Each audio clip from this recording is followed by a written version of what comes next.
रवि भाई वेलकम। आपको पता है इंडिया में ना सिर्फ 24 इंडिविजुअल्स ने ओलंपिक में मेडल लिए हैं टोटल आज तक। वो बहुत बड़ी बात है। सो पहली बात तो थैंक यू सो मच, आपने इतनी हमारे देश के लिए सेवा करी। बाउट खत्म हुई जैसे तो मैं फाइनल में पहुंच गया, तो सब कह रहे बधाई हो बधाई हो। मेरे को कल भी सुबह वजन दिखाना है 4.5 किलो भारी हाँ वेट से रात को और सुबह वेट होना है और अगले दिन फाइनल है। अगले दिन फाइनल रात को 9 बजे हम जिम में गए। मतलब इतनी ट्रेनिंग एफबीटी पहन के ट्रेनिंग करते हैं, मतलब शूज से जो पानी निकलना स्टार्ट हो जाता है। वो जो काली जैकेट क्योंकि उसके बिना तो वजन नहीं घटेगा। और जब आपने शुरू करी रेसलिंग जब छोटे एज में, फाइनेंशियली क्या सिचुएशन थी?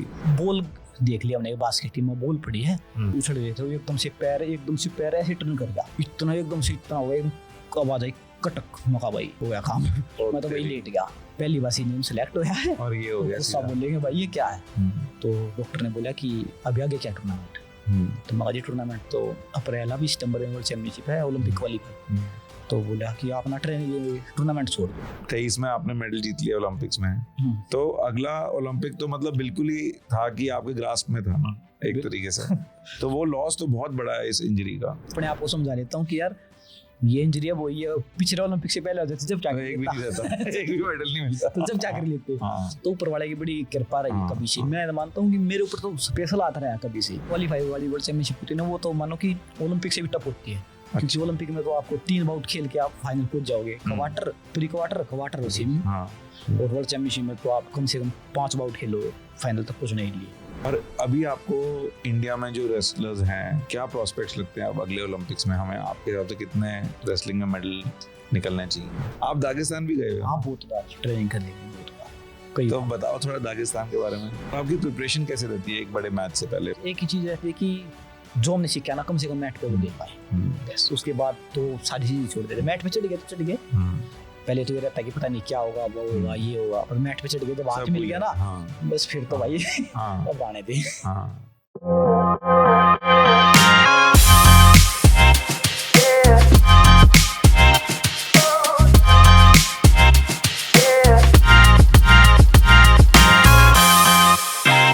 रवि भाई वेलकम। आपको पता है इंडिया में ना सिर्फ 24 इंडिविजुअल्स ने ओलंपिक में मेडल लिए हैं टोटल आज तक। और शायद आप इस फीलिंग को समझ ना पाओ कि एज अ फैन जो हम आपको लुकअप करते हैं कि कोई आदमी वर्ल्ड में जाके ओलंपिक्स में उस लेवल में मेडल लाए, वो बहुत बड़ी बात है। सो पहली बात तो थैंक यू सो मच, आपने इतनी हमारे देश के लिए सेवा करी। और मुझे फाइनल का बाउट याद है, सेमीफाइनल का बाउट याद है। और मतलब रेसलिंग कोई जानता हो ना जानता हो, हर आदमी प्रे कर रहा था कि हम मेडल जीतें। अब इसके साथ एक और चीज़ जो मुझे दुख भी लगता है कि बहुत सारे ऐसे स्पोर्ट्स हैं जो फिर लोग भूल जाते हैं 4 साल के लिए या 2 साल के लिए, जब तक एशियन गेम्स या कॉमनवेल्थ गेम्स ना आए। आपको ऐसी फीलिंग आती है कि जीते तो इतना सब पूछ रहे हैं, सब बुला भी रहे हैं, मीडिया में भी कवरेज हो रही है, और जब आप डाउन हो या इंजर्ड हो या एक्टिव नहीं हो तो कोई बात ही नहीं कर रहा, ऐसी फीलिंग आती है। देखो, एक खिलाड़ी के लिए ना सबका अपना अपना नजरिया होता है। बाकी मैं तो सच बताऊं, मैं अपने आप को खुद ही लाइमलाइट से मतलब बहुत दूर रखता हूँ। अपने शायद क्या हो ना कभी किसी चीज में ज्यादा आए, तो सबके अपने अपने नजरिए। मेरा मानना कि ठीक है, कुछ चीजें ठीक भी हैं एक खिलाड़ी के लिए, क्योंकि जब एक आदमी खिलाड़ी जब गेम करता है ना, तो कुछ ना कुछ डिस्ट्रैक्शन जैसे होती हैं, ना ही हो तो भी बेस्ट है। क्योंकि खिलाड़ी का टाइम मतलब पीक कम है, मेरा मतलब 5-6 साल से ज्यादा होता भी नहीं है। तो बस उनमें तो यही है कि गेम को इतना दे दे कि 100% दे दे। बुलाना ना बुलाना ये मतलब बहुत दूर की बात होती है। और एक ओलंपिक खेल, अब ओलंपिक में मेडल आने के बाद तो वही बात है, चाहे चले जाए उसके बाद भी कभी कोई भी सर्च करेगा तो आ ही जाएगा। बट मतलब जैसे मुझे ये लगता है कि इंडिया में ऑफ कोर्स क्रिकेट का डोमिनेंस है और कुछ 1-2 स्पोर्ट्स हैं जो ज़्यादा चलते हैं, और शायद लीग की वजह से भी फर्क पड़ता है। लेकिन रेसलिंग में मेरे को मतलब, चलो लीग तो अब रीस्टार्ट हुई है, उसके बारे में बात करेंगे, लेकिन रेसलिंग में मुझे लगता है कि इतना पोटेंशियल है, हमारे प्लेयर्स अच्छा भी परफॉर्म करते हैं, लेकिन एक सपोर्ट कहीं ना कहीं फैंस की तरफ से जब दिख नहीं रहा टीवी पे, तो फिर मेरे को लगता है बिल्कुल ही गायब हो जाता है। ये देखो, मैं मानता हूँ इसमें वो जरूर फर्क होता है, थोड़ा सा तो होता है कि मतलब एक खिलाड़ी जो जिस तरीके की मेहनत करता है रेसलिंग में, तो आप एक बार जाके देखोगे ना, तो मतलब अलग ही लेवल की मेहनत होती है। खिलाड़ी जब गेम करता उसमें, मैं ना टोक्यो में था, तो हम टोक्यो ओलंपिक्स में थे, तो मैं हमारे साथ फिजियो तो गया नहीं था उस टाइम, कोविड का टाइम था, तो वहीं पे बात हुई, तो एक फेडरेशन ने उसको हमारे एक साथ एक फिजियो अटैच कर दिया था जो से लोकल, हाँ अपनी कंट्री का था, सानिया मिर्जा के साथ था वो। अच्छा, तो कि आप इसके साथ मतलब ये कर लेगा, देख लेगा टीम को। तो पूरे दिन हमारे साथ बाउट में रहा, तो बाउट खत्म हुई जैसे, तो मैं फाइनल में पहुंच गया, तो सब कह रहे बधाई हो बधाई हो। मेरे को तो पता था, मैं कहा भाई बधाई तो ठीक है, कल भी सुबह वजन दिखाना है, तो वजन का तो बड़ा रोड़ा होता है सबसे ज्यादा, तो वजन का हमारे में आपने अभी विनेश वाला भी आपने देखा था कि 100 ग्राम में रह गया था। बिल्कुल। तो मैंने उसका कहा डॉक्टर साहब, बोला हाँ, मैं बैग उठाओ जल्दी। बोले कि क्यों?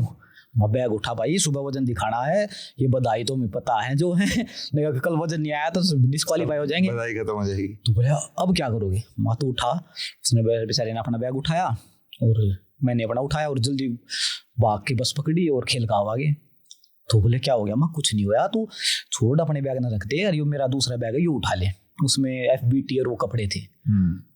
तो बोले अब क्या करोगे? हाँ तू भाई उठा ले, वजन 4.5 किलो ज्यादा है और सुबह वजन दिखाना है और पूरे दिन कुश्ती लड़ रहे हैं। तो बोले अच्छा। हम रात को फिर ये किस मैच से पहले? फाइनल से पहले? फाइनल से पहले, सेमीफाइनल में जीतने के बाद रात को। अच्छा, तो और सेमीफाइनल जीतने से पहले भी तो वजन हुआ? नहीं, पहले दिन हमारे बाउट होती है कि आप मतलब आज सुबह बाउट हुई आपकी, वजन होया तो आपकी सेमीफाइनल तक बाउट हो जाएंगे। अच्छा, उसको दोबारा वजन नहीं? उसके बाद पूरे दिन चलेगा? पूरे दिन बाउट चलेगी शाम तक, फिर अगले दिन फिर बाउट होंगी ना, तो सुबह पहले वजन दिखाना पड़ेगा। अच्छा। तो बोला अब क्या करूँ? मैं उठा बैग भाई चल जिम में, तो जिम में चले गए, तो जिम में अपना कपड़े चेंज करे, फिर ट्रेनिंग स्टार्ट। पर कितना हैवी थे आप? 57 से कितना ऊपर थे? 61 से भी मतलब 400 ग्राम ऊपर था। तो 4.5 किलो आप रात को हो, 4.5 किलो भारी हाँ। वेट से रात को हो, हाँ। और सुबह वेट होना है और अगले दिन फाइनल है। अगले दिन फाइनल। तो रात को 9 बजे हम जिम में गए और 10:30 तक हमने ट्रेनिंग करी। मतलब इतनी ट्रेनिंग FBT पहन के ट्रेनिंग करते हैं, मतलब शूज से जो पानी निकलना स्टार्ट हो जाता है, वो जो काली जैकेट। हाँ बिल्कुल, क्योंकि उसके बिना तो वजन नहीं घटेगा। तो हमने 1.5 घंटा ट्रेनिंग 10:30 बजे तक, बिल्कुल शूज में से पसीना निकल रहा है, बिल्कुल टपक रहा सब कुछ, मतलब इतना हो गया, पूरे दिन कुश्ती लड़ रहे, बिल्कुल टूट गए। खाना तो है ही नहीं, क्योंकि खा लिया तो फिर बढ़ जाएगा फिर उसको। अच्छा, उस दिन 3 फाइट, 3 बाउट थे ना आपके? हाँ, 3 बाउट थे। तो 3 बाउट आपने पहले सुबह वेट करवाया, हाँ, फिर 3 बाउट लड़े, हाँ, सेमीफाइनल जीते, जिसमें आपने उसकी भी बात करनी है। हाँ, वो बहुत अमेजिंग सेमीफाइनल जीते। उसके बाद रात को जब फ्री हुए तो देखा 4.5 किलो ऊपर है। हाँ, फिर प्रैक्टिस शुरू उस टाइम पे। 9 बजे खेलगांव पहुंचे हम, 7:30-8 बजे बाउट खत्म हो गई थी, तो सीधा बैग उठाया और सीधा बस पकड़ी और खेलगांव, तो वही पे जिम थी अंदर। तो फिर 10:30 बजे हम वहां से फ्री हुए। फिर तो मैं डॉक्टर बैग उठा भाई, अब मतलब मेरे से हिम्मत नहीं है। हिम्मत नहीं है। उसने बेचारे ने मतलब बहुत हेल्प करी, उसने फिजियो ने, उसने बेचारे ने बैग उठाया और रिलैक्स कराया। खाना पीना तो था ही नहीं, क्योंकि खा लिया तो फिर सुबह फिर तो कुछ नहीं खा सकते। नहीं, मतलब ही नहीं, पानी का भी एक ढक्कन पानी भी नहीं पी सकते, वो भी पिया वो भी बढ़ेगा। पूरी रात मतलब कुछ भी नहीं खाना ऐसे ही, और वजन घटा 2 किलो रात में। हाँ, 2.5 किलो फिर भी बच गया। हाँ, तो फिर पूरी रात कुछ नहीं खाना, खाएंगे नहीं, तो पूरे दिन कुश्ती लड़ रहे, पहले वजन घटा रहे, नींद तो आनी नहीं। मैंने डॉक्टर को बोला कि डॉक्टर अब तो तू जा, थोड़ा रिलैक्स कर दिया। उसने वो तकरीबन 11:30 बजे मेरे पास से चला गया। मैं सुबह 4:30 मेरे रूम में आ लिए। उसने जब तक कुछ नहीं कही, ठीक है। अगले दिन सुबह 4-4:30 से भी 10 मिनट पहले ही पहुंच गया। मैं तो जगी रहा था, नींद तो आई नहीं पूरी रात। वो आया मेरे पास, चलो, और दूसरा बैग मैंने तैयार कर लिया था, एक थोड़ी सी ब्लैक कॉफी पी, थोड़ी सी, और जिम में फिर आधा थोड़ा सा वजन और भी कम हो गया, क्योंकि भूखे थे पूरी रात। थोड़ा सा और कम हुआ, तो तकरीबन 1.5 किलो से 1 किलो 600 ग्राम बच गया था। तो सुबह 4:30 बजे हम फिर जिम में गए और फिर 1.5 घंटा फिर ट्रेनिंग करी, बिल्कुल गिले हो गए। फिर आए, फिर पूरा वजन था करेक्ट, पूरा करेक्ट। तो वो बोला कि यार मतलब पहली बार देख रहा हूँ मैं, तो बहुत साल थे, वो तो बहुत सीनियर था, मतलब 15-20 साल से मतलब स्पोर्ट्स में। बोला यार पहली बार देख रहा हूँ कि गेम के बाद तो आदमी अगले गेम के लिए वो करता है प्रीवियस, और आप तो यार मतलब ये क्या हो रहा है? भाई रेसलिंग में तो ऐसे ही होता है, तो मतलब इतना हार्ड वर्क हो जाता है। तो पर मेरे को ये बताओ कि उस टाइम पे माइंड ही बॉडी को चला रहा होता है ना? हाँ, क्योंकि आपका इतना एड्रेनलिन है, अगले दिन आपको फाइनल खेलना है, बॉडी टूटी पड़ी है, पर दिमाग बिल्कुल मतलब उसको मूव कर रहा है। बिल्कुल बिल्कुल यही होता है, क्योंकि आप कर ही नहीं सकते, मतलब इतने इरिटेट हो जाते हैं कई दिन पहले से, फोन वोन सब दूर, ना किसी से बात करनी, क्योंकि आदमी भूखा है ट्रेनिंग कर रहा है, भूखा है ट्रेनिंग कर रहा है, तो कैसे कर रहा है, वो एक माइंड ही करवा रहा है और कुछ नहीं है। वो होता है। तो अगले दिन जो वेट हुआ वो कितने बजे होना था? सुबह होना था 8:30 बजे। 8:30 बजे। तो आपने 5-6 बजे तक तोड़ दिया था वेट, आपको मालूम पड़ गया था? 6-6:30 बजे तक।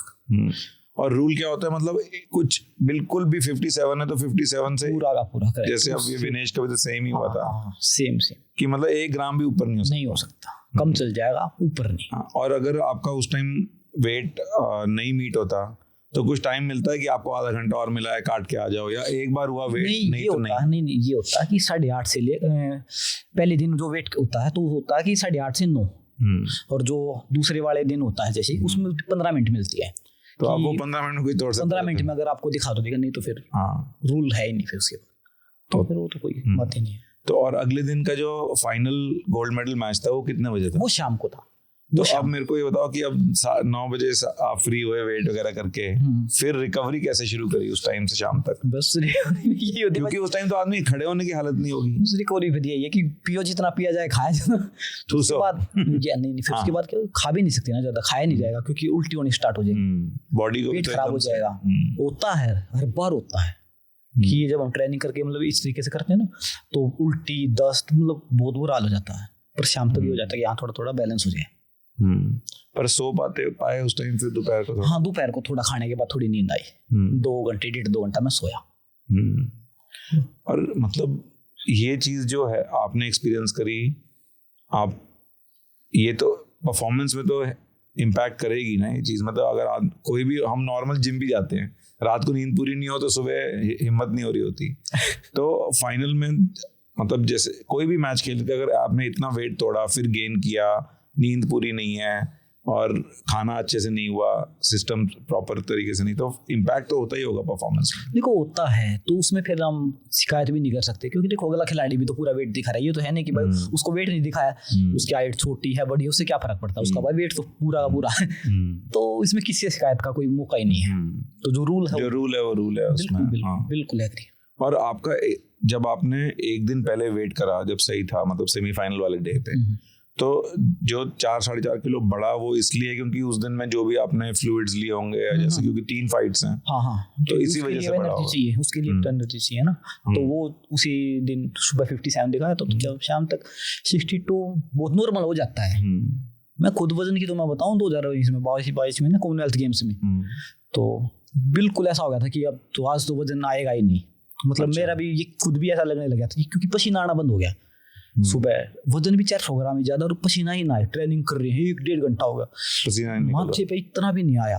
मैं कहा भाई आज तो वजन नहीं आएगा। और कॉमनवेल्थ गेम्स तो हमारे लिए मतलब इंडिया के लिए रेसलिंग बहुत बड़ा टूर्नामेंट माना जाता है, तो मैं कहा यार ये बड़ा मतलब एक इज्जत की बात है कि यार, पर वो लास्ट में जैसे कैसे करके आ गया वजन, बिल्कुल लास्ट की 10 मिनट बची थी वो हो गया, तो 57 दिखाया सुबह। तो शाम को ना मैं अपने रूम में पहुंचा 9:30-10 बजे, टूर्नामेंट खेलने के बाद फर्स्ट आ गया था, तो ना पूरा का पूरा 65 kg था, 8 किलो ज्यादा था। मेरे को खुद भी यकीन नहीं हुआ, मैं कहा यार आज तो मतलब कमाल ही हो गया, इतना वजन। मतलब वो उसी एक दिन में ही सुबह 57 था, शाम को 57, शाम को 65 था पूरा। तो जब आपकी बाउट खत्म हुई तब से लेकर मतलब जब वेइन हुआ तब से लेकर बढ़ता चला रात तक। ऐसा भी आपने देखा है कि कुछ लोग वेइन में के टाइम पे 57 है और फाइट करने में ही फर्क दिखने लगता है, 3-4 घंटे में ही, जब 5 घंटे में जब फाइट हो रही है और वेइन, हाँ फर्क पड़ जाता है, बाउट का हो जाता है कि जिसकी बॉडी का फर्क हो जाता है थोड़ा थोड़ा। और आप जब कंपीट नहीं कर रहे थे उस टाइम, जब अगर एक सपोज आपने कोई साल में ब्रेक लिए 1 महीना ट्रेनिंग से या 15 दिन या वो, तो आपका नॉर्मल वेट क्या है? ट्रेनिंग से तो कभी ब्रेक हो ही नहीं सकता, बिल्कुल नहीं, कोई पूरे मतलब 12 महीने कभी भी नहीं हो सकता, क्योंकि वो हमारे ना रेसलिंग में कहावत है, एक जैसे अगर एक टाइम की ट्रेनिंग छूटी है ना तो आप 1 वीक पीछे चले जाओगे। वो सच्चाई में यही चीज है, क्योंकि अब आपके साथ जिसकी बाउट होनी है वो ट्रेनिंग कर रहे हो और आप ट्रेनिंग नहीं करोगे तो ये तो लगेगा यार मतलब कुछ ना कुछ गलत कर रहा है, तो अपने ही साथ गलत कर रहे हैं। बट जैसे अगर कंपटीशन कोई नहीं अगर सपोज कोई बड़ा कंपटीशन नहीं है, नेशनल या डोमेस्टिक या इंटरनेशनल, और 1-2 महीने हैं, ट्रेनिंग भले ही चल रही है, आपका उस टाइम क्या वेट होता है नॉर्मल? हाँ, उस टाइम ट्रेनिंग के बाद तकरीबन 62-34 ये आपका नॉर्मल है। और जब आना शुरू होता है तो आपको मालूम है 6-7-8 किलो काटने हैं। हाँ 65 तक। जैसे संडे को हम रेस्ट करते हैं तो मंडे को सुबह अगर आप बिना ट्रेनिंग के चल रहे 65 तक नॉर्मल आराम से पहुंच जाता है। पर आपने जब वेट कैटेगरी चुनी, मतलब आपकी तो हाइट भी अच्छी है और मतलब तो 57 किसी, मतलब मुझे अभी तक याद है कि जब आपको पहली बार देखा था मैंने टीवी पे, तो मैं सोचता था कि यार 57 एक आदमी इतना मस्कुलर, और ऐसा कोई आपकी मतलब हाइट छोटी भी नहीं है, मतलब 5-7। तो आपने कैसे डिसाइड किया 57? हमारे में ना रेसलिंग में यही होता है। आप सब जूनियर, पहले हम सब जूनियर खेले, मैं 50 सब जूनियर में हमारे पहले 54 किलो होता था, 54 तो वहाँ खेले। फिर जूनियर में 55 होता था, तो उसके बाद फिर सीनियर में 57 ही आ रहा था। तो मतलब आराम से तो बढ़ते हैं ना एकदम से, मतलब होते हैं कुछ लोग एकदम से भी चले जाते हैं, पर ज्यादा यही रहता है कि आप इसमें सब जूनियर, फिर जूनियर, फिर सीनियर, तो इस तरीके से हो जाता है। तो कोई चुनना उन्ना नहीं होता है, अपने आप ही जैसे चल रहा है। हाँ, ये नॉर्मली होता है। और ऑब्वियसली अगर नेचुरल नॉर्मल वेट 65 है तो आप कट करके कम्पीट तो कम नहीं करना चाहोगे, ले आते हैं सब। फिर उसमें ये ना कि थोड़ा फायदा भी मिलता है, आप कट करके ऊपर से नीचे लेके आते हो ना, तो बॉडी में पावर में और थोड़ा उसमें फर्क पड़ता है। एक आपको में बिल्कुल 57 ही है और एक ऊपर से नीचे लेके आएगा ना, तो वो पावर का फर्क दिखता है, क्लियर दिखता है। आपने बाउट देखी विनेश वाली, विनेश में वेट ज्यादा था, सुसाकी में मतलब कम ही था, तो पावर ना बाउट में अलग ही दिख रही थी, बाउट पावर ज्यादा थी विनेश के अंदर। सही बात है, ये होता है। और 2-3 किलो में उस टाइम पे बहुत फर्क पड़ जाता है। फर्क पड़ता है बहुत ज्यादा। तो जब आप टोक्यो में जा रहे थे रवि भाई, तो जब पहुंचे ओलंपिक्स में, तो दिमाग में क्या था कि अपना बेस्ट देना है, या दिमाग में था कि मेडल जीत सकते हैं या मैं compete कर सकता हूँ? कैसी फीलिंग रहती है उस टाइम पे? क्योंकि आप तो 17 साल के प्लेयर हो, है ना, वहाँ सुशील भाई भी थे, तो एक बिलीफ अपने सीनियर्स को देख के तो बन जाता है ना कि यार एक इंसान, मैं ट्रेन कर रहा हूँ यहाँ पे, साथ में मेरी ट्रेनिंग उनके साथ चल रही है, वो मुझे भी देख रहे हैं, मुझे सपोर्ट भी कर रहे हैं, और वो 2 बार मेडल जीत चुके हैं, राइट? तो ऐसा बिलीव था कि उस टाइम था कि भाई मैं अपना बेस्ट देता हूँ, देखी जाएगी जो होगा? नहीं, कभी ना मन में कभी आया ही नहीं कि मेडल नहीं आएगा, कभी भी नहीं आया कि नहीं आएगा, कभी ऐसा था ही नहीं कि नहीं आएगा। हाँ, ये था कि गोल्ड के लिए मतलब फाइट अच्छी होगी, बाकी कभी था ही नहीं, क्योंकि जितने भी खिलाड़ी थे हम क्वालिफाई जिन्हें हमने छोड़ा थे, हमने तकरीबन सबके साथ मेरी बाउट हो चुकी थी, और 1-2-3 बार तक हो चुकी थी। तो ये था कि मेडल तो मतलब ऐसा नहीं हो सकता है, बाकी ऊपर वाला तो देखो उसकी मर्जी है, वो कुछ भी कर दे, पर मेरे को कभी नहीं लगा कि नहीं आएगा। बाकी मैं कहता हूँ मेरी ट्रेनिंग थी नहीं उस टाइम पे, ओलंपिक टाइम पे मैं काफ़ी ट्रेनिंग से काफ़ी दूर था, ट्रेनिंग से, क्योंकि हम टूर्नामेंट खेलने गए थे पोलैंड, तो वहाँ पे टूर्नामेंट खेले, और ओलंपिक से 1.5-2 महीने की बात है। तो टूर्नामेंट खेल के ये था कि वहीं से हम डायरेक्ट रशिया निकल जाएंगे ट्रेनिंग के लिए।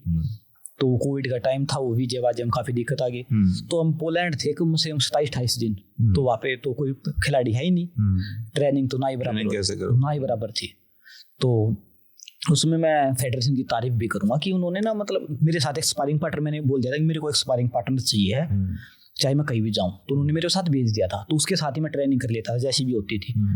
तो हम अपने होटल में रहना, ना कोई माहौल, बिना माहौल के, तो मेरा मानना कि मतलब गेम होना और कॉम्बैट स्पोर्ट होना बहुत मुश्किल है। और बस फिर उसके साथ हमने जैसी भी होती ट्रेनिंग में कर लिया, मैं था और दीपक पुनिया, तो हम दोनों ने वहाँ पे फंसे रहे काफ़ी दिन। फिर काफ़ी दिन बाद वीज़ा लगा, फेडरेशन ने भी काफ़ी सपोर्ट करी, मिनिस्ट्री ने भी काफ़ी सपोर्ट करी हमारी, और वीज़ा लगा, हम रशिया चले गए। फिर रशिया ओलंपिक्स से 20-25 दिन पहले, 25 दिन रह गए, तो रशिया गए। तो रशिया एक ही दिन ट्रेनिंग करी थी, दूसरे दिन तो फिर जैसे ट्रेनिंग कर रही थी, तो एक खिलाड़ी के साथ ऐसे करके जैसे सिर लग गया यहाँ पे, पूरी एकदम से खून, मतलब इतना मैट पे गिर गया। अच्छा, यहाँ इस हाथ पे ये जो कट है उसी का? ये तो बहुत सारे, वो एक बड़ा है, तो उसमें एकदम से गिर गया। मौका यार, ओलंपिक के 20-25 दिन रह गए भाई, ये तो गड़बड़ हो गई।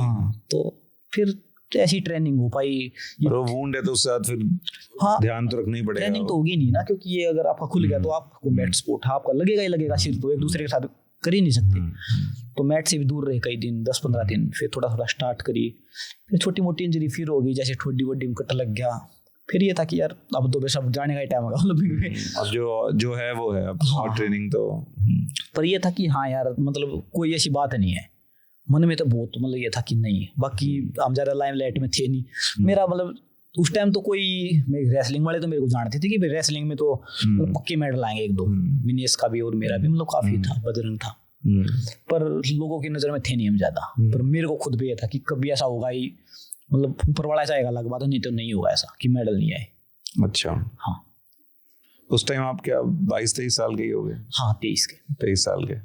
मतलब ऐसा माइंडसेट होना उतने यंग एज में, इसका किसको क्रेडिट देते हो आप? जो कोई ऐसे पेरेंट्स थे या कोचेस थे जिन्होंने ऐसा आपका तैयार किया आपको? उनको पेरेंट्स का भी काफी रोल रहा। उनका यही था कि आप गेम करो। मैं 2019 तक तो जॉब में, मतलब जॉब भी नहीं लगा था 2019 तक तो, और 2019 में तो मेरा क्वालिफाई हो गया था वर्ल्ड चैंपियनशिप में, तो उससे कुछ दिन पहले ही मैं जॉब लगा था। पेरेंट्स का बहुत सपोर्ट था।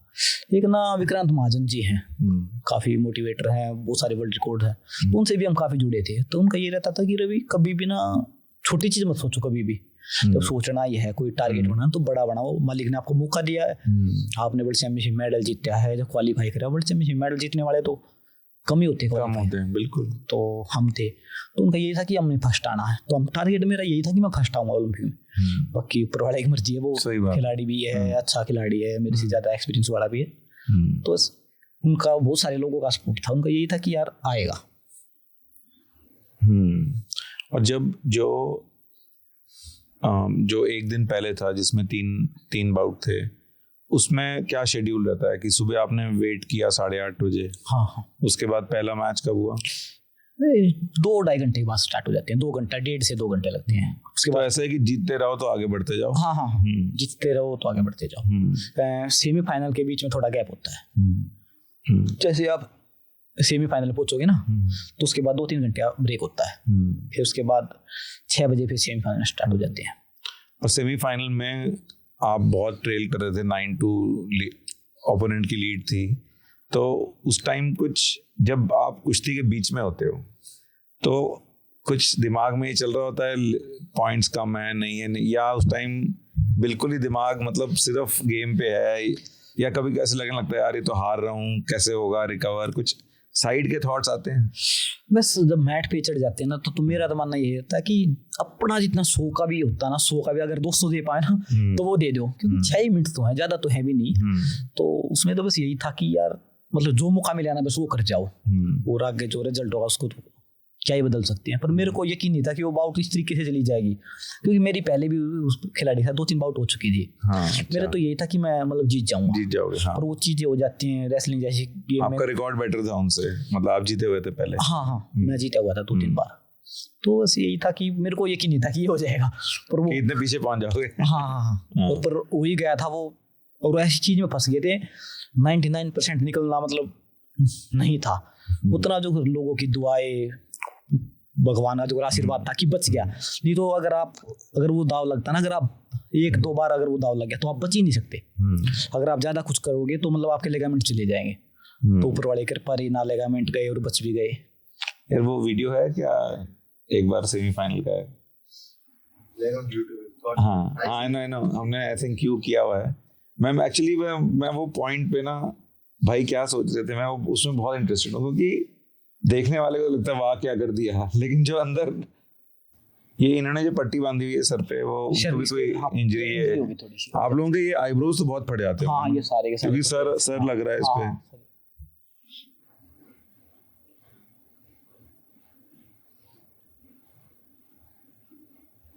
ये कजाकिस्तान के हैं। हाँ भाई अब मुझे ये बताओ, 1 मिनट बचा है, 5 मिनट, आप 4 पॉइंट नीचे हो, इस टाइम कोई स्ट्रैटेजी आ रही होती है कि ऐसे करूं, या बस जो नेचुरल बॉडी ने ट्रेन करा है वो? हाँ, बस ट्रेन।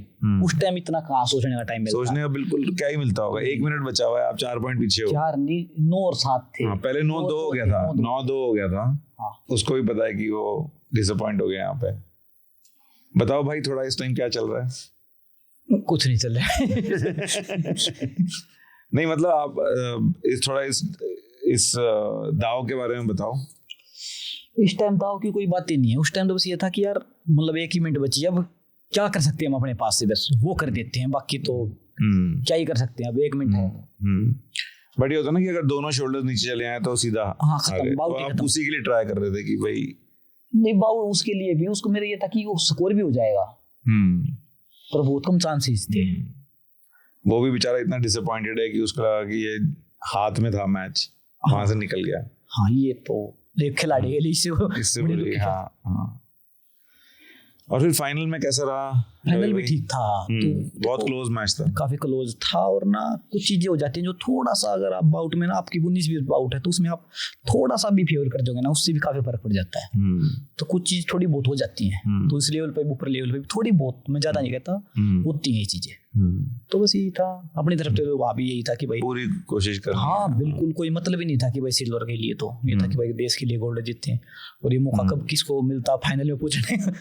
ये मीडिया वाले थोड़ा ऐसा बना देते हैं, मतलब हम सभी, मतलब हम भी इसमें इंक्लूडेड हैं, कि जैसे ही कोई सेमीफाइनल से पहुंचा, चलो जी मेडल पक्का, मेडल पक्का। अरे भाई मेडल पक्के की बात नहीं है, वो आदमी तो जो सोच रहा है गोल्ड के लिए सोच रहा है ना। बिल्कुल बिल्कुल सही। पर आपके दिमाग में क्लियर था कि मतलब ऐसे कोई संतुष्टि नहीं थी कि चलो मेडल पक्का, मतलब ये था कि वो बस जीत के आना है। हाँ बस यही था कि यार मालिक ने मौका दिया है तो इसका जितना अपनी तरफ से कर पाए, बस यही था।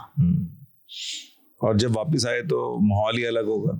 हाँ वहाँ तो इतना नहीं पता चला, इंडिया में तो पता चला है यार कुछ होया है। क्योंकि ना इंडिया में आए तो बहुत सारे लोग एयरपोर्ट पे थे, तो इतने लोग थे कि मिनिस्ट्री से बोला कि वहाँ पे मंत्री जी प्रोग्राम कर रहे हैं तो आपको वहाँ जाना है। तो भाई हमने बोला नहीं भाई हम नहीं जा सकते, क्योंकि अगर हम चले गए तो इतनी दूर से लोग आए तो वो बोलेंगे कि यार हम क्या करने आए हैं, वो प्यार में तो आए हैं। तो फिर हम गेट से निकले, बाकी खिलाड़ी जो पीछे से निकल गए थे, मतलब इतनी भीड़ थी, एयरपोर्ट के गेट तोड़ दिए थे भीड़ ने। हाँ तोड़ दिए थे, बिल्कुल तोड़ दिए थे। तो एक अलग ही लेवल का प्यार था लोगों का, बहुत ज्यादा, एक अलग ही लेवल का। तो उसके बाद सीधा घर गए वहां से ना? उसके बाद वो मंत्री जी की वो थी कॉन्फ्रेंस, तो वहां गए थे। उसके बाद 76 साल। हाँ वहाँ तो हाँ वो तो वहाँ तो सब लोग, इतने यंग प्लेयर्स भी इतने खुश होंगे कि हमारे वहाँ से। हाँ ना बिल्कुल अपना घर की तरह है। मैं तो 2007 में आया था, तो आज अगले साल 20 साल हो जाएंगे।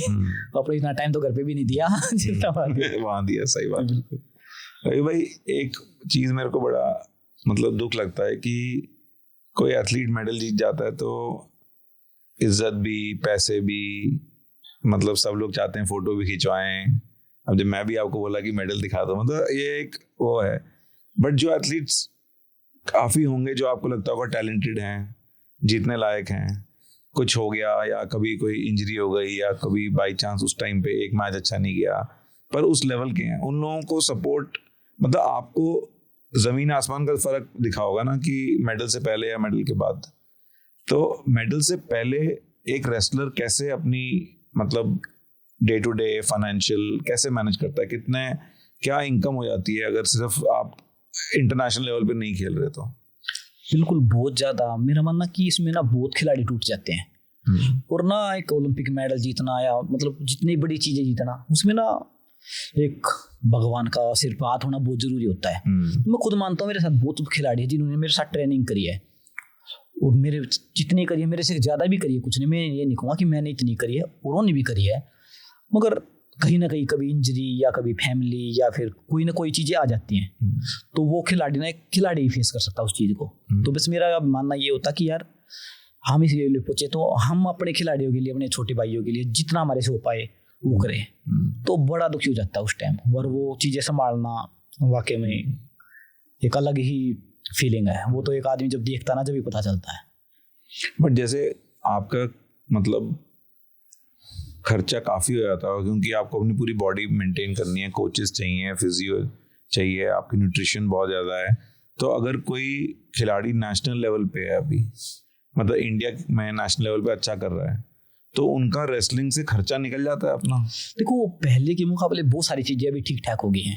अभी सरकार ने भी काफी ध्यान दिया, बहुत सारी स्कीम्स आ रही हैं, जैसे खेलो इंडिया भी आ गई है, और प्राइवेट जैसे OGQ, JSW, रिलायंस वो भी सपोर्ट कर रहे हैं। बहुत सारी, मतलब पहले के मुकाबले बहुत ज्यादा। अगर आप थोड़ा सा भी, अब पहले इतना नहीं होता, पर अब आप थोड़ा सा भी अगर आप मेहनत करके आगे आ रहे हो ना, तो आपके पास बहुत सारी चीजें आ जाती हैं, सपोर्ट करने के लिए लोग बहुत ज्यादा।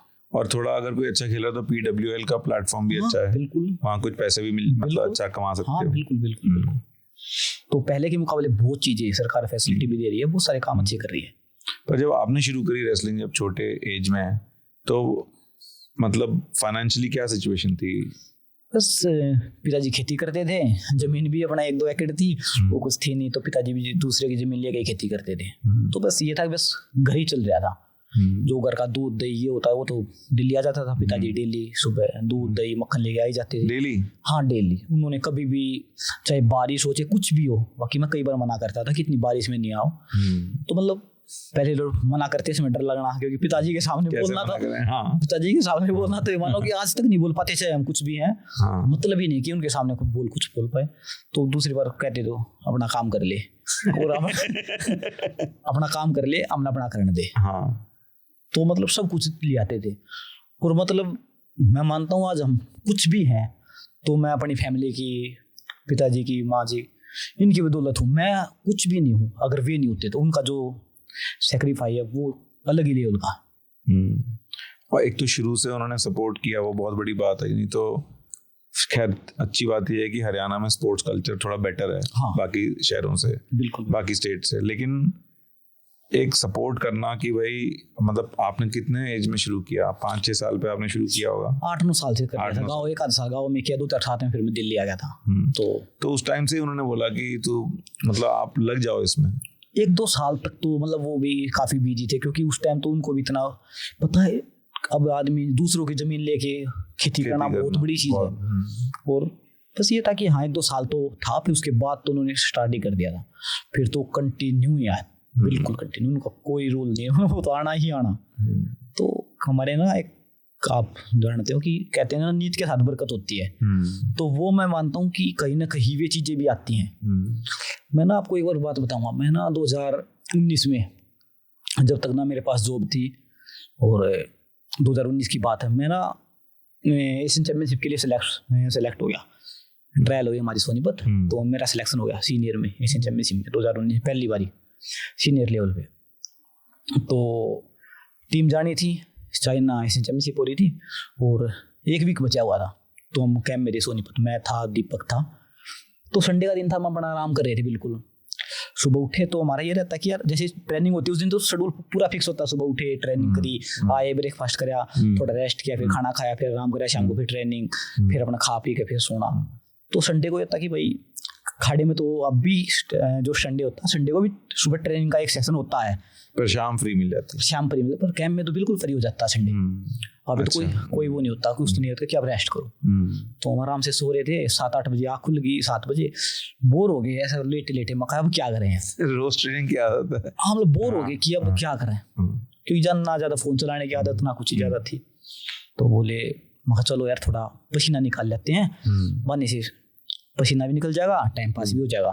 तो हम ट्रेनिंग के लिए आ गए। मैं था, दीपक था, 1-2 और मेरे पार्टनर थे। तो ट्रेनिंग करने आए तो ओल जो मैट ओल था उसका ताला बंद था। मका यार मत चलो उल्टे चलना भाई। उल्टे आने लग गए तो बॉल देख लिया हमने, बास्केट टीम में बॉल पड़ी है और बाहर बास्केट के कोर्ट थे। मतलब थोड़ी देर आई थोड़ा पसीना आ जाएगा। तो खेलना स्टार्ट कराया। वो खेल में थोड़ा ज्यादा लंबा चल गया, वो 40-45 मिनट हो गई। बस अप्रैल का महीना था, गर्मी काफी हो ही रही थी। तो ना मतलब बॉल डाल रहे थे, ऐसे उछल रहे थे, एकदम से पैर ऐसे टर्न कर गया। इतना एकदम से इतना हो गया, कब आ जाए कटक। मका भाई हो गया काम। मैं तो वही लेट गया। तो जल्दी तक जूता काटा और मका भाई रूम पकड़ ले। मेरे को पता चल गया कि ज्यादा इंजरी होगी, रूम पकड़ ले, रूम तक नहीं पहुंचा जाएगा। मैंने आराम से मतलब एक दूसरे सहारा लेकर रूम तक मैं आ गया। तो आते ही उसको सूजन आने स्टार्ट होगी गट्टे पे, ऐसी काफी सूजन आ गई। मका यार पेशेंस से मेरा ये डर, मका भाई पहली बार सीनियर में सिलेक्ट होया है और ये हो गया। सब बोलेंगे भाई ये क्या है, वो भी छुट्टी के दिन पे। हमको सब नहीं करेंगे संडे को आप रेस्ट करें, अगर पूरी वीक जब भी तो अच्छी ट्रेनिंग करोगे।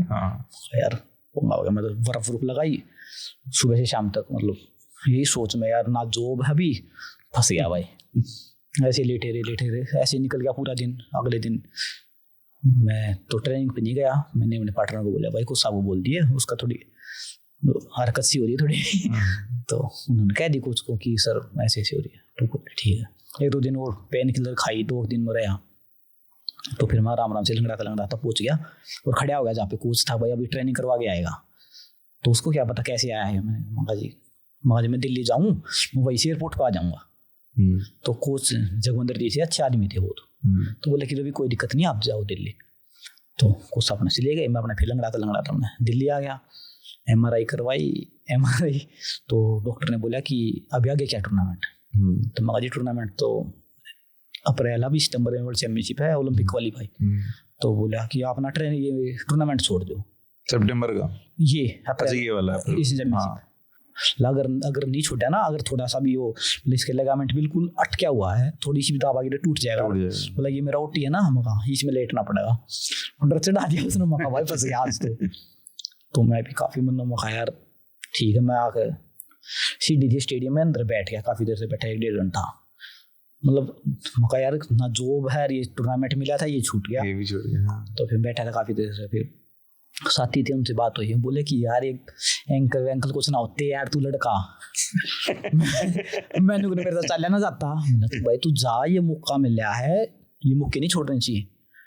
तो फिर मैंने मन बनाया मैं जाऊंगा भाई, देखी जाएगी। ये था कौन सा नेशनल से? हाँ ना एशियन चैंपियनशिप। अच्छा एशियन चैंपियनशिप, एशियन चैंपियनशिप ये चाइना हो रही। चाइना, अच्छा। मैंने मन बना लिया मैं जाऊंगा, देखी जाएगी। हाँ ट्रेनिंग तो नहीं रही थी अपने, जैसे अपर बॉडी की थोड़ा रस्से कर लिए या फिर कोई चिनअप्स या डंबल वंबल कर लिए, 1-2 दिन ये करे। फिर डॉक्टर को दिखाया थोड़ा, टेपिंग वेपिंग करी। तो जैसे कल जाना है तो आज मैं जिम में चला गया दूसरी वाली, मगर चल थोड़ी जॉगिंग कर रही, वजन भी तो कम करना है। वजन तो बिना रनिंग इनके होगा ही नहीं, काटना है यार। मैं गया, ट्रेनिंग करनी स्टार्ट करी, मैंने पेन किलर ले ली, टेपिंग वेपिंग करी। मैंने 30 सेकंड पा गया और इतना पेन हो गया 30 सेकंड के बाद मैं बैठ गया। फिर मैं लगा यार ये तो गलत पंगा ले लिया, ये बूढ़ा जाना पड़ेगा, अगर बूढ़ा वेट नहीं आया तो मैं बैन लगाऊंगे तो और गड़बड़ हो जाएगी। मैं जो होगा ठीक है, मैं भगवान जो तेरी मर्जी। मैं गया फिर, और पता नहीं वहाँ क्या हुआ, मैंने रनिंग भी करी, मैंने वजन भी घटाया, मैं कुश्ती भी लड़ा वहां जाके, मतलब थोड़ा हील हो गया एक तरीके से। थोड़ा सा भी नहीं, पता नहीं क्या हुआ। मैं वजन भी, हाँ कुछ मेरा मेडल नहीं आया, मैं लूज कर गया लास्ट की 10 सेकंड में। लास्ट की 10 सेकंड में मैं लूज कर गया और मेरा ब्रोंज मेडल की बाउट हार गया मैं खाली। चलो कोई नहीं। फिर वही थे तो मेरे को तो पता नहीं था। तो एक मेरे दोस्त का फोन आया, हम बोले यार तुम्हारे तो वे थे गेहूँ थे, वे 10-11 किले थे मगा, लवे जड़ गए। बोला तेने पता ही था करके, भाई मेरी बात ना हुई। बोला भाई हो गया। भाई ठीक है मालिक, जो मालिक की मर्जी, हम कौन है। तो फिर मेरी बात फिर भी ना हुई अपने घर क्या था, क्यों ना पता चल गया था भाई हार गया। फिर मैंने फोन ना कराया, पिताजी छोटा फोन रखते थे, फिर ये था कि ठीक है छोड़ो कोई नहीं। फिर तो वो आग कैसी लगी, जैसे कंपेन होती है ये गेहूं काटती है ना जो मशीन, उसमें कोई चिंगारी लिखी और तो आग लगी। 10-12 किले हमारे थे, किसी का 2 किसी के 3, पर सबसे ज्यादा हमारे ही थे, सारा नुकसान हो गया। हाँ तो सब ने तो उसको बोला कि भाई तेरी वजह से लगी है। हाँ किसी ने 10,000 किसी ने 5,000, बेचारे का जो जुगाड़ था उसने दे दिया। तो लोगों ने मेरे पिताजी को बोला कि भाई आपके भी 10 जड़े हैं, तू भी ले ले। तो मेरे पिताजी बोला भाई नहीं ले सकता। बोला भाई ये किसी ने जानबूझ के लगाई तो अलग बात है, मशीन है यार, कल ना मेरा ट्रैक्टर चला रहा हूँ और मेरे ट्रैक्टर से लग जाता है मैं कैसे दे दूंगा। बोला भाई मैं नहीं ले सकता। तो काफी लोग बोले कि ले ले ले ले। बोला भाई 10 की मेरे 10 जड़ रहे हैं, 1-8 लाख दे भी देगा था भाई, मेरा क्यों जाएगा। तो मेरे पिताजी ने नहीं ली एक भी, और मैं भी आ रहा ना जॉब, बहुत टफ टाइम होगा। हाँ तो फिर भाई ठीक है, मेरे पिताजी इन बात तो मुझे कह नहीं सकते बाबू तू ले ले, घर की चीज में बोल ही नहीं सकते। पर उसके बाद पता नहीं एकदम से क्या हुआ, मेरे को भी नहीं पता। मतलब जीवन एकदम से इधर से ऐसे पलट गया बिल्कुल। थोड़े दिन बाद सब कुछ सही हो गया। क्वालिफाई की जो ट्रायल थी, ट्रायल में मेरे से 1-2 तगड़े खिलाड़ी थे, मैं वहीं से भी जीत गया, वर्ल्ड चैंपियनशिप में चला गया, वहाँ भी मेडल जीत लिया, क्वालिफाई हो गया। तो मतलब जीवन ही चेंज हो गया। तो कहते हैं ना कि नीयत के साथ बरकत होती है।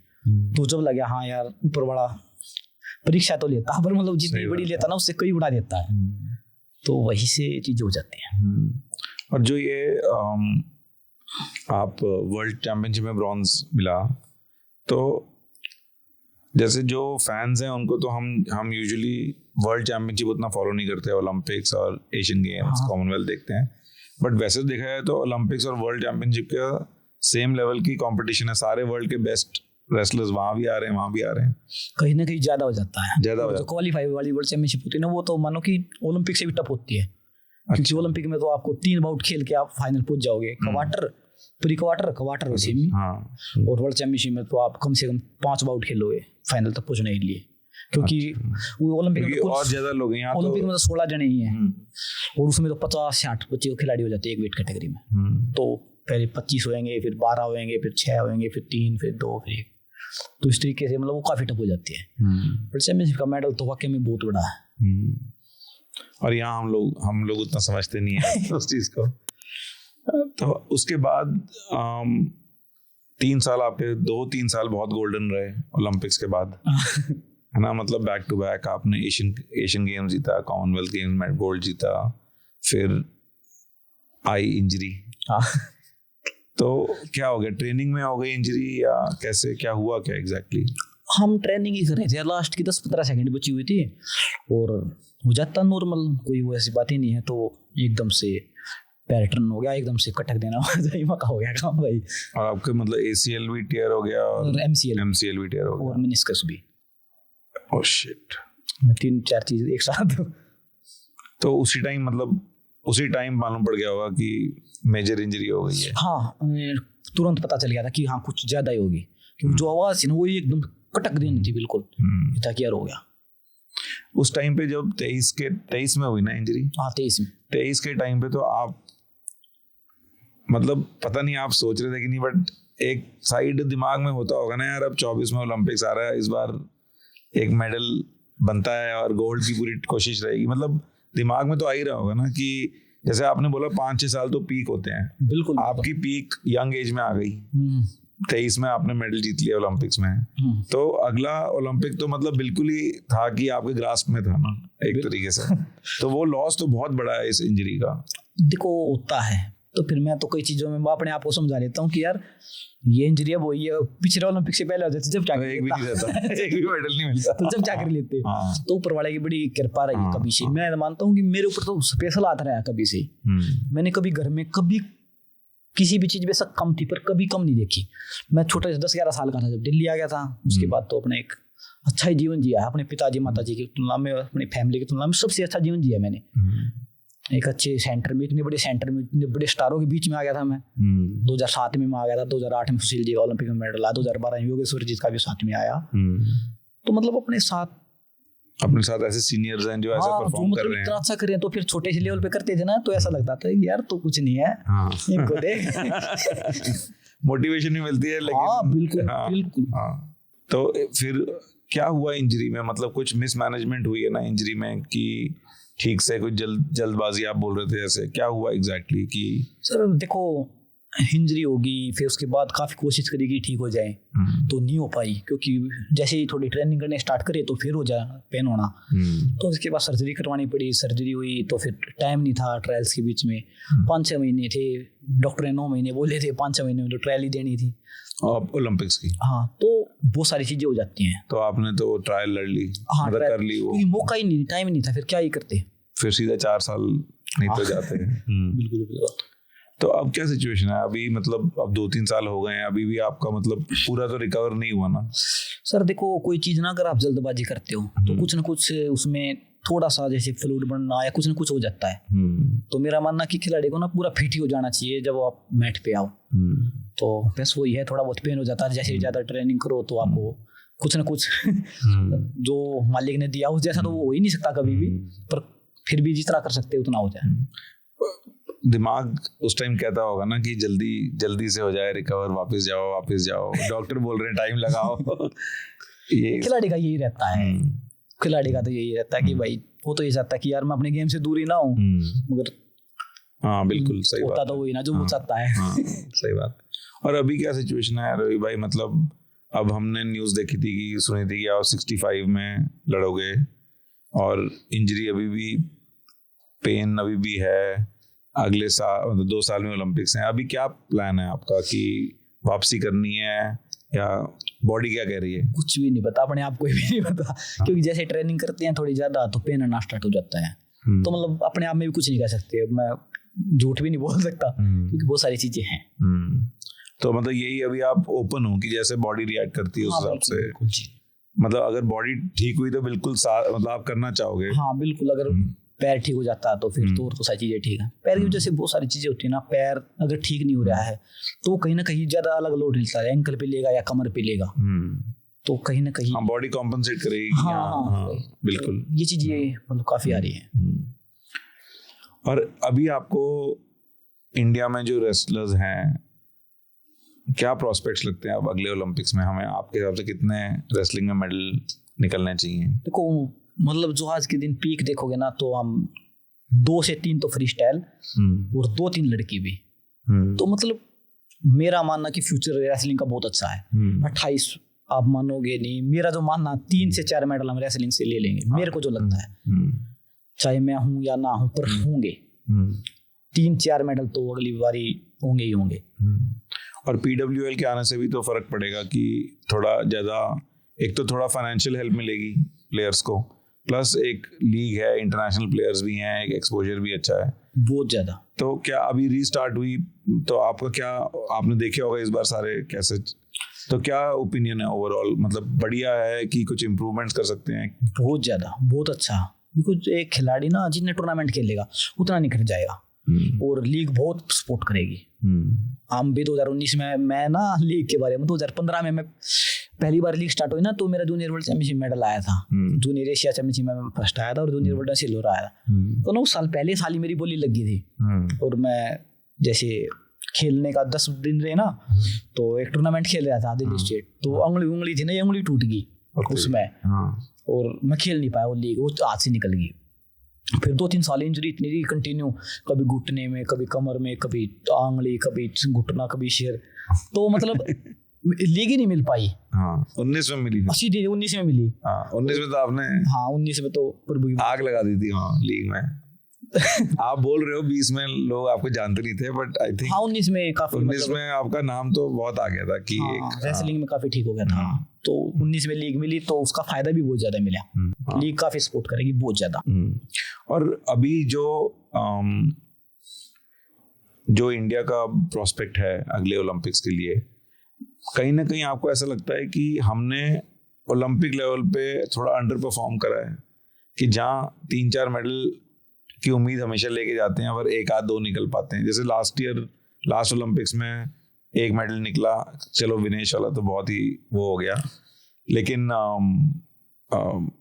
उम्मीद आपको मतलब यही लगती है हमेशा एज अ फैन कि 4-5-6 मेडल, रेसलिंग तो हमारा स्पोर्ट है, निकालना चाहिए यहाँ से। बिल्कुल निकालना चाहिए। 2000 जब मेरा आया, बजरंग का आया, तो दीपक की शायद बाउट आपने देखी होगी, लास्ट के 3 सेकंड में लूज कर गया, नहीं तो 1 मेडल तो वो भी था। और विनेश का भी उस दिन कुछ ना कुछ जैसे पेट में दिक्कत कुछ होगी, नहीं तो विनेश तो मेरे से ज्यादा ये थे कि भाई सबसे पहले ये था कि रेसलिंग में विनेश का मेडल आएगा, दूसरा रवि का और बजरंग का, और दीपक भी उस लाइन में था। दीपक का तो आ ही गया था लास्ट के 3 सेकंड पहले ही। विनेश को थोड़ी ज्यादा पेट में दिक्कत होगी, नहीं तो 4 मेडल तो हम उस 20 वाले में निकलाते हैं। विनेश भी बड़ा अनलकी रही क्योंकि 16 में भी इंजरी हो गई थी, आई थिंक बहुत बहुत भयंकर इंजरी हो गई थी। फिर 20 में वो थोड़ा उनकी, और फिर लास्ट में तो और भी। अब आगे का, अगर आप रेसलिंग के जो हमारे यंग प्लेयर्स हैं, उनके जो आज अगर आप अपने आप को याद करो, जब आप 7-8 साल के थे, 9 साल के थे, उस टाइम पे जो अभी प्लेयर्स हैं या 12, 13, 14 के प्लेयर्स हैं, वो क्या क्या इम्प्रूव कर सकते हैं? या अगर किसी को रेसलिंग को सीरियसली लेना है कि प्रोफेशनली करना है और ओलंपिक्स में खेलना है, क्या मैसेज रहेगा आपको उनके लिए? देखो मेरा मानना है कि खिलाड़ी के लिए ना सबसे जरूरी, चाहे कोई खेल हो या फिर कोई एग्जाम हो या कुछ भी, आदमी में जो सबसे जरूरी चीज एक काम आती है, लोग तो कहते हैं डिसिप्लिन, मैं कहता हूँ कि सेल्फ डिसिप्लिन। क्योंकि मैं ही जानता हूँ या ऊपर वाला जानता कि मैं क्या सेक्रीफाइस या क्या कर रहा हूँ। तो सेल्फ डिसिप्लिन सबसे जरूरी है कि मैंने को ये करना है, या मतलब अपने मन में एक होता है ना कि भाई कोच ने बोला कि 25 डंड लगाने हैं तो मैं कम से कम 25 तो लगाऊंगा।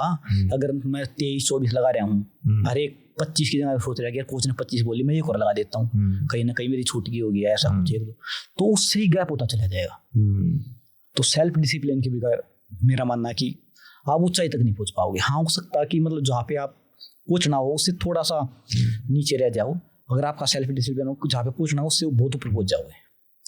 आपको लगता है कि टैलेंट, जैसे एक डिबेट होती है ना कि टैलेंट ज्यादा जरूरी है या मेहनत, मतलब अल्टीमेटली तो दोनों ही चाहिए, लेकिन अब कई जगह आप जैसे सचिन तेंदुलकर जैसे प्लेयर्स देखो कि इस उम्र में ऐसा टैलेंट लेके आए, और बहुत लोग बोलते हैं जी बहुत टैलेंटेड है, बहुत टैलेंटेड है, बट जब तक आप वो मेहनत नहीं डालोगे तब तक कैसे निकलेगा वो टैलेंट? तो क्या आपको ये लगता है कि कैसा भी टैलेंट हो, अगर आप वो मेहनत डाल दोगे तो निकल सकते हो? मेहनत के बगैर तो कितना भी टैलेंट हो, मेरा मानना है कि वो निकल ही नहीं सकता। रेसलिंग जैसे गेम में तो बिल्कुल भी नहीं निकल सकता। रेसलिंग में तो ना मैंने अपने सामने जो मेरे सीनियर भी हुए हैं, जो मेरे जूनियर, उनको इतनी मेहनत करते देखा है। और जब भी मिल गया, मैं तो सबको मैं यही कहता हूँ, जैसे एज आज छत्रछाल में भी मैं मतलब एक स्टेडियम को देखता हूँ, क्योंकि एज मैं वहाँ पे असिस्टेंट डायरेक्टर हूँ, तो वहाँ पे मैं उनको बस यही कहता हूँ कि भाई अगर आपको कुछ मिल भी रहा है ना, तो उस प्रभु का शुक्रिया मानो। तो मैंने ना मतलब बहुत मेहनती, बहुत टैलेंट वाले यहाँ से आते और जाते देखे हैं। तो मेहनत के बगैर तो कुछ भी नहीं है। टैलेंट तो बहुत छोटी अलग, बहुत अलग चीज है रेसलिंग जैसे गेम में, क्योंकि आप कॉम्बैक्ट कर रहे हो, आपको एक मतलब एक अगर दूसरे खिलाड़ी के साथ खेलना है, मेरे को क्या पता कि आप कितनी ट्रेनिंग करके आए हो, वो तो आपको पता है या परमात्मा को पता है। सही बात है। तो मेहनत के बगैर कुछ भी नहीं है। और ये आपने एमएमए फॉलो किया, मिक्स मार्शल आर्ट्स कुछ जानते हो इसके? कम ही देखते हैं, पर हाँ थोड़ा बहुत खबीब का नाम, एक दो का नाम सुने हैं। तो जैसे हमारे रितु फोगाट हैं, वो उन्होंने रेसलर बैकग्राउंड ऑफ कोर्स, लेकिन उन्होंने डिसाइड किया कि रेसलिंग छोड़ के हम मार्शल आर्ट्स में चले जाएंगे। तो और मार्शल आर्ट में ये कि अगर आप अच्छे करो तो प्रोफेशनल स्पोर्ट है एक तरीके से, तो पैसे भी अलग हैं और अलग ही फॉर्मेट है। आप ओलंपिक्स को त्याग रहे हो और आप प्रोफेशनल उसमें जा रहे हो। तो आपको लगता है कि आगे बढ़ के और रेसलर्स वहाँ वो उस स्पोर्ट में जाना पसंद करेंगे रेसलिंग के बजाय? देखो मैंने उसको ज़्यादा फॉलो नहीं करा, पर मेरे को जो मतलब जितना मेरे को पता है कि जो अब उस गेम में जो जाते हैं ना 90% के अभी 99% रेसलर ही जाते हैं, मेरे को जो लगता है, क्योंकि रेसलिंग सबसे जरूरी है उस गेम में। बिल्कुल। क्योंकि अगर आपको दाव वाव आते हैं तो अगले को नीचे गिरा लोगे, नीचे गिराने के बाद आगे की चीजें है कि आप क्या करोगे, मुक्का कब तक मारोगे। जैसे खबीब ने ये चेंज किया ना, पहले लोग बॉक्सर ज्यादा होते थे, पर वो आए इतने अच्छे। आप दागिस्तान भी गए हो? हाँ बहुत बार ट्रेनिंग कर ली, बहुत बार। तो बताओ थोड़ा दागिस्तान के बारे में। वहाँ कितना मतलब कल्चर में स्पोर्ट्स है, पर छोटी जगह है, छोटी जगह है, कल्चर में स्पोर्ट्स है और बिल्कुल नेचुरल। कोई ना कोई या तो कोई एमएमए करता मिलेगा, या रेसलिंग करता मिलेगा, या ना कुछ ना कुछ मतलब जूडो करता मिलेगा, मतलब कोई ना कोई सब कुछ करेगा ही करेगा, कोई ना कोई, ऐसा नहीं कि नहीं करेगा। तो मतलब एक चाहे रात के 10 बज रहे हो भी ट्रेनिंग कर दे पाते कई बार, मौका यार बड़े। तो आप रेसलिंग कैंप में गए थे? हाँ रेसलिंग हमारे। तो ये जो आप जाते जैसे रशिया गए या दागिस्तान गए, ये आपको फेडरेशन भेज रही थी कि आप अपने पर्सनल उस पे जा रहे थे? नहीं, फेडरेशन भेज रही थी। फेडरेशन नहीं भेजा है वैसे। जैसे मैं एक ओजीक्यू कंपनी से हूँ, आपको पता होगा एनजीओ है, तो उन्होंने भी काफी सपोर्ट किया है। फेडरेशन नहीं मेरे को बहुत सपोर्ट किया, मैं ये नहीं कहूँगा किया है। तो जैसे अगर आप ओजीक्यू आपको रख ले एज अ प्लेयर, डिसाइड करे कि आप में टैलेंट है, हम आपको सपोर्ट करेंगे, तो किस टाइप का सपोर्ट मिलता है? देखो ओजीक्यू वाकई में एक मतलब बहुत ही मतलब उन्होंने बहुत एथलीट्स की परिवार की तरह। मैं तो ओजीक्यू के साथ 11 साल से हूँ। अच्छा। हाँ 2015 से। तो उन्होंने मतलब एक एज ए परिवार की तरह सपोर्ट कराया है कि बिल्कुल आप बिल्कुल हमारे परिवार की तरह हो। आपको रात को 11 बजे 12 बजे रात को 1 बजे भी कोई प्रॉब्लम है आप कॉल करो, और उन्होंने करके दिखाया है। जब मैं कुछ भी नहीं था 2017 में, तो मेरे को घुटने में इंजरी हो गई थी, तो मेरे को मुंबई बुलाया, एज ए फ्लाइट की टिकट दी, वहाँ पे बुलाया, वहाँ पे वीरेन मेरे से स्पेशल मिलने आया, हमारी ओकी टीम का कैप्टन भी रहा है, आज ओजीक्यू में सीईओ है, तो स्पेशल आगे मिलना कि रवि आप ट्रेनिंग करो, कुछ भी परेशानी हो हमारे को बताओ, आपका टारगेट क्या है। मैंने कहा सर अब 17 चल रहा है तो 20 के लिए ट्राई करेंगे। कोई ये मैंने जब भी नहीं बोला कि मेडल जीतेंगे, सर जब आपको जॉब भी नहीं मिल रहा, जॉब आप तो फिर ये तो बोला कि ठीक है हम आपको सपोर्ट करेंगे फुल, आप अपनी ट्रेनिंग पे पूरा फोकस करो। तो एक इतना बड़ा खिलाड़ी सीईओ आकर मेरे को ये कह रहा है, छोटे से खिलाड़ी, तो कितना मनोबल बढ़ता है। और वो भी इंडिया के लिए इतना खेले हैं, कैप्टन रहे हैं ओलंपिक लेवल पे। हाँ मैं वही तो एक मैं तो उस टाइम कुछ भी नहीं था, जूनियर लेवल वाला खिलाड़ी था, तो खुद आगे कह रहा है कि रवि आप ट्रेनिंग करो, और स्पेशल मिलने आ रहा है। ये नहीं कि भाई मुंबई में गया था, पर वो स्पेशल मेरे से मिलने आया होटल, आके मिलके बोला, बैठा, बोला परेशानी क्या है, कुछ और जरूरत किसी चीज की बताओ। जब ये लगा यार इतनी सपोर्ट करे, इतना सपोर्ट। हाँ और अब ये बहुत चेंज हो गया जैसे आप बोल रहे हो, और ऑर्गेनाइजेशंस भी हैं, और प्लस गवर्नमेंट का सपोर्ट भी बढ़ गया है बहुत ज्यादा। तो पहले जब आप यंग थे बिल्कुल, मतलब उस टाइम तो आप अपने सीनियर्स को देखते होगे, उनको उनके पास उतनी फैसिलिटीज या सपोर्ट भी नहीं होता होगा, और अब देखते हो तो और भी बढ़ चुका है वो। बिल्कुल। कुछ ऐसी चीजें हैं जो आपको लगता है कि कुछ एक दो चीजें और मिल जाए हमारे रेसलर्स को तो और इम्प्रूव हो सकता है, ऐसा कुछ मिसिंग है हमारे सिस्टम में? सर रेसलर के लिए तो टूर्नामेंट, जितने ज्यादा टूर्नामेंट खेलेगा ना खिलाड़ी उतना नहीं खर्च जाएगा, और बाकी फैसिलिटी ठीक है, कुछ चीजें हैं। और कॉम्बैट स्पोर्ट्स में तो ये है कि आप जितने अच्छे खिलाड़ियों से ट्रेनिंग करोगे ना उतना आप में निखर आएगा। आप एक जैसे प्रो है, प्रो में यही तो होता है ना कि आप एक ओलंपिक मेडलिस्ट के साथ, एक तो पहले टूर्नामेंट में खेलने जाओगे ओलंपिक मेडलिस्ट के साथ बाउट, एक पहले आपने खेल के देख लिया यार सेम ही है, कोई ज्यादा फर्क नहीं है, तो वो प्रेशर होता है, वो प्रेशर होता है।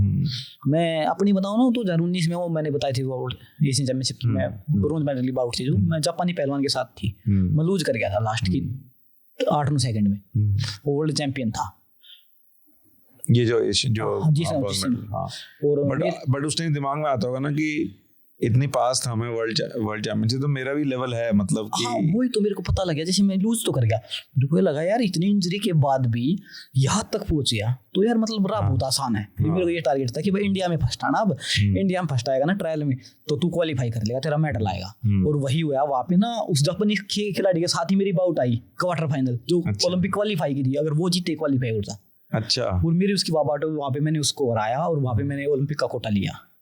वाह। तो ये चीजें होती हैं। अगर मैं वहाँ पे नहीं खेलता एशियन चैंपियनशिप में तो मेरे को तो लगता है वर्ल्ड चैंपियन के साथ है, वहाँ पे पता तो चल गया यार ठीक है आप भी लाइन में हो। तो जब हमारी फेडरेशन प्लेयर्स को बाहर भेजती है, जैसे रशिया में आप गए, तो ऐसा क्या चीज़ मिसिंग है कि हमारे प्लेयर्स को बाहर जाना पड़ रहा है? जैसे या तो आप बोलो फैसिलिटीज, वो तो अब हमारी अच्छी हो रही हैं, कोचेस भी हमारे अच्छे हैं, लेकिन अगर चाहो तो बाहर से भी ला सकते हो, राइट?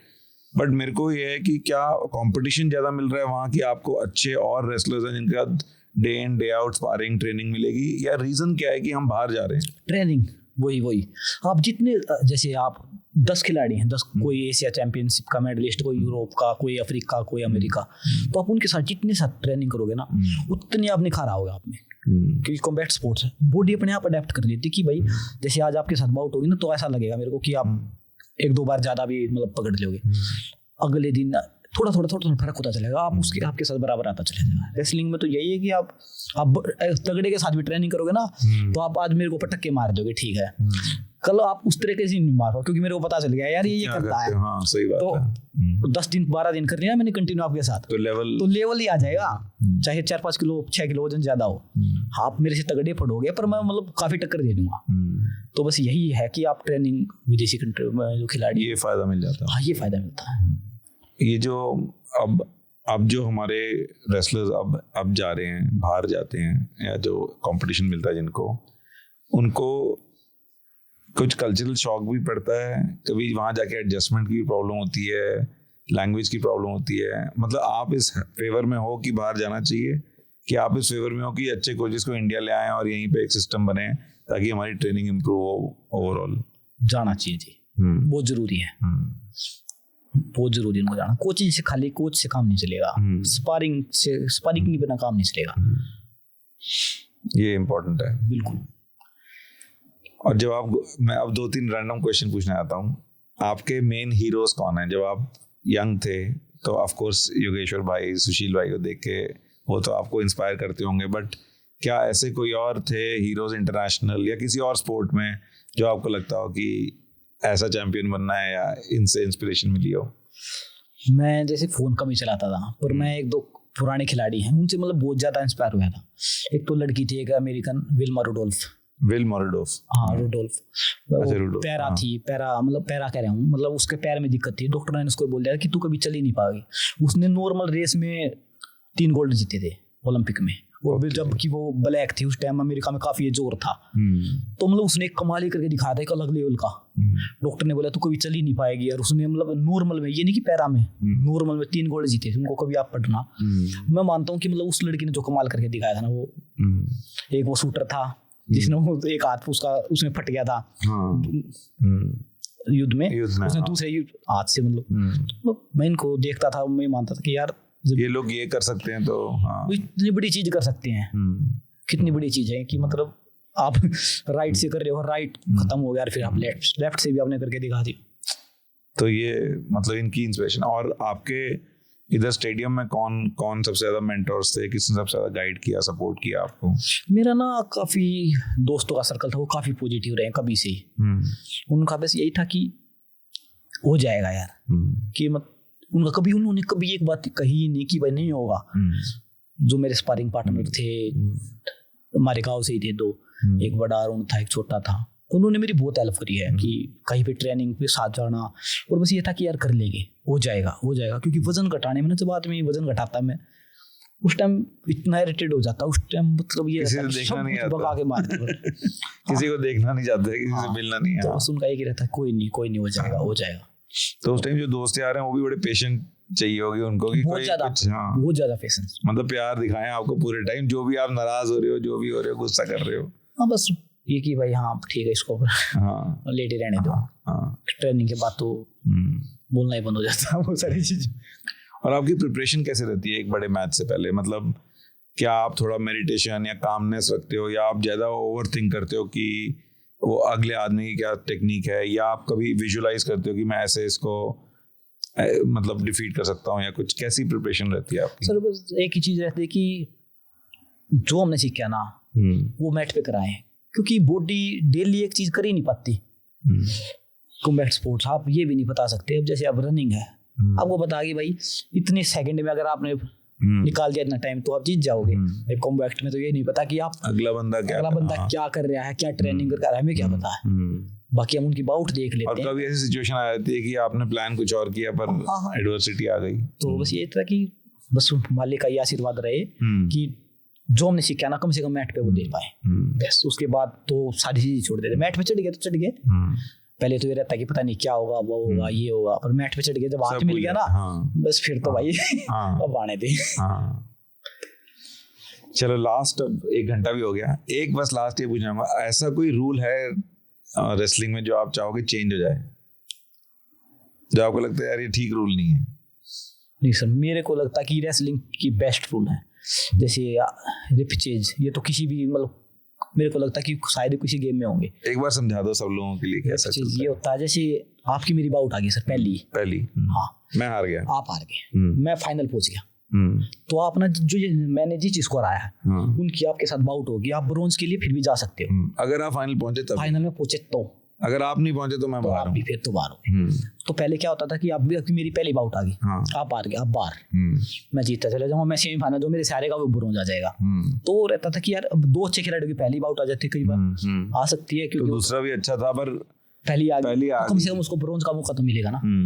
तो ये रूल बहुत अच्छा है रेसलिंग में, पहले नहीं था ये। सुशील जी का जो मेडल आया 2008 में इसी रूल की बदौलत आया। हाँ बिल्कुल। 2004 में सुशील जी का मेडल आता पक्का, वो ना पहली बाउट उसकी एक सबसे जो अच्छा खिलाड़ी है ना क्यूबा का, जिसका गोल्ड मेडल है, उसके साथ आ गई थी, और रिपल चेज था, नहीं वो बाहर हुए। 2008 में भी सेम हुआ, उनकी पहली बाउट यूक्रेन के साथ आ गई, उनसे लूज करके उसके बाद रिपचेज हुई और सेम योगेश्वर 2012 में सेम उनका भी सेम हुआ। वो भी पहली बाउट में लूज कर गए थे, पहली या दूसरी बाउट में, और फिर वो रिपचेज आया और उनका ब्रॉन्ज मिला। तो ये बहुत अच्छा रूल है रेसलिंग, बहुत अच्छा। और एक मुझे हमेशा क्यूरियोसिटी रहती है कि ये फ्री स्टाइल और रोमन ग्रेको में मेन फर्क क्या होता है? सर फ्री स्टाइल तो पूरी बॉडी कि आपको पैर में भी अटैक मार सकते हो, ग्रीको रोमन में आप यहाँ से ऊपर वेस्ट से ऊपर कि आपको थ्रो लगानी है या जो भी स्कोर लेना। इंडियन रेसलर जो है मेनली फ्री स्टाइल ही करते हैं ना? जी। हमारा कोई ऐसे कल्चर नहीं है ज्यादा रोमन ग्रेको में पार्टिसिपेशन का। पहले तो कम था, थोड़ा भी आ रहा है, कुछ खिलाड़ी अच्छा कर रहे हैं, जैसे एक सुनील है अच्छा कर रहा है, 1-2 के और वर्ल्ड चैंपियनशिप में भी एक आधा मेडल आया है। अच्छा, पहले के मुकाबले हम काफी बेटर कर रहे हैं, ग्रीको में भी आएगा। बट शुरू से आपकी ट्रेनिंग अलग होती है कि साथ में ही करते हैं और थोड़ा सा रूल चेंज है? सर पहले क्या होता था कि पहले हमारे गाँव देहात में दंगल होते थे, तो उसमें तो फ्री स्टाइल का ही होता था, तो फ्री स्टाइल करते थे और वो जो ऐसा होता है, इसीलिए नेचुरली बचपन से वही सीखा है। तो अब तो ये चीज आ गई कि भाई इनमें भी ग्रीको में भी आपको जॉब मिलती है और सारी कैश प्राइज सब कुछ मिलता है, तो कुछ अब खिलाड़ी स्टार्टिंग से ग्रीको स्टार्ट करती है, तो ये मैं मानना कि थोड़ा टाइम तो लगेगा पर आ जाएगा। तो फिर और मेडल के चांसेस हैं? जी, अब इसको थोड़ा टाइम लगेगा। चलो रवि भाई, आप मैं सिर्फ यही होप करता हूँ कि आपको देख पाएं दोबारा एक ओलंपिक्स में, नहीं तो PWL में, नहीं तो कहीं पे भी। किया इंडिया का इतना अच्छा टैलेंट एक इंजरी की वजह से आपकी पूरी फोर्स रुकी पड़ी है। Thank you. तो ऑल द बेस्ट और thank you so much today, क्योंकि क्या है कि कुछ ऐसी कहानियां हैं जो लोग शायद सुनते कम है ना। हम ज्यादा सब लोग क्रिकेट के पीछे लगे रहते हैं, लेकिन ये बहुत इंस्पायरिंग है कि सबसे ज़्यादा मेरे को जो लगा कि आपके फादर ने और पेरेंट्स ने जो सपोर्ट किया उस एज से, और कि भाई तुम अपना काम करो, मैं अपना करूँगा, ये मतलब बहुत बड़ा सपोर्ट होता है। तो ये एक बहुत बड़ी ब्लेसिंग है, और उस ब्लेसिंग से हम सबको फायदा हुआ है, नेशन को, कि हमें एक मेडलिस्ट मिला। तो थैंक यू सो मच आज के लिए। All the best. Thank you. So guys, if you like this podcast, please consider subscribing to my page. Of course, like करो यार, कुछ comments लिखो, बताओ कि किस और गेस्ट को बुलाएं। We are covering all of sports industry, business of sport, administrators, players. बताओ कि किसको बुलाएं। अब ये मत बोलना विराट कोहली को बुलाओ, अभी इतना बड़ा नहीं हुआ पॉडकास्ट, बट करो बड़ा फिर।